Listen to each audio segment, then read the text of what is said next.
I feel like I say this every time, but this was a really awesome episode. Invincible Fight Girl, episode 8. We come into this one, and it is day 7, and he is still not perfected this perfect streak. Anyway, we get to meet the Busters, and Annie goes to this rumble to try and awaken powers. We not only get to remember the Busters, but we also get to see no other than Mikey's brother, LeBrandon. And LeBrandon has a rival. His rival ends up being the opening act. Very interesting. They knew each other since kids, and throughout this episode, we get to meet a broad cast of different characters. One of those ones that we should be keeping our eyes on was Hydra. We get to see Hydra just kind of go do this like weird move. I would almost say it's like dancing, some type of arts that isn't your traditional fighting style.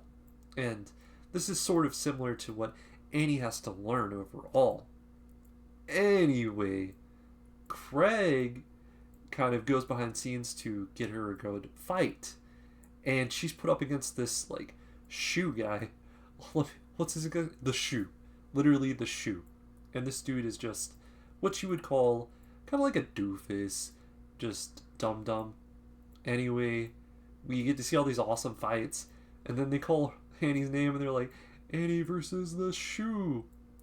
And it's just, yeah, he comes in there and he just bangs up his head. Match is over. This is where Craig prevails. He literally prevails. He comes in and we get hit with this big teaser, bro. I was like, what? The perm gang is back, bro. And their actual haircuts, they have shaved their hair. So they have took this new leaf. They're working some underground ring. And now they're here because they're trying to get the revenge. And I'm all for this upcoming big fight. And we get to see what happens throughout this. This is kind of building Annie up, and she's going to get her rival pretty soon. Now, we get to see also, this is something I feel like we're going to get to know along the way. But Aunt P, or Queso Blana, she meets an old-time person from her past. So this is a wrestler that is considered like a Hall of Famer probably, and he's there scouting talent. And I have a feeling that Annie's going to end up being the talent that not only makes it, but gets coached by P herself. There we go. I forgot to kind of talk about the whole Mikey situation. Mikey left, and it made way for his brother as well. He did it on his own, man. His dad, he didn't really forget about it. So, after all that, I enjoyed this episode. Very awesome. And I love that there's not just humans. All types of characters. There's even a brick wall. I mean, come on. You have animals. You got literal, like, objects that they have to fight against. I'm for it. I'm all for it. And I even name these, like, side characters that aren't going to get much screen time at all. And that is just epic.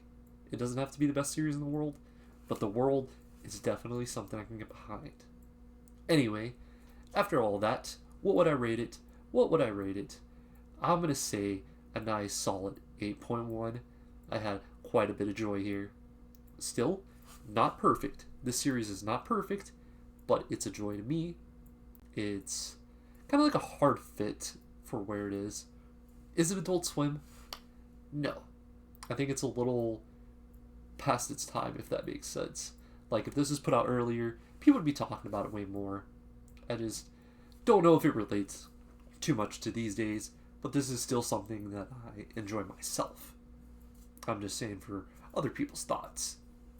Anyway, with that, I guess the question of the day is, how do you feel about Perm Gang making the return? That was really epic, and I am glad. I don't know how many episodes this is going to be, so I'm thinking they're going to do a split. It's kind of like an anime style so far. But, hey, next episode, big fight, and we'll be back here tomorrow, Blue Lock. Anyway, guys, hope you stay safe. Until next time, Peace out.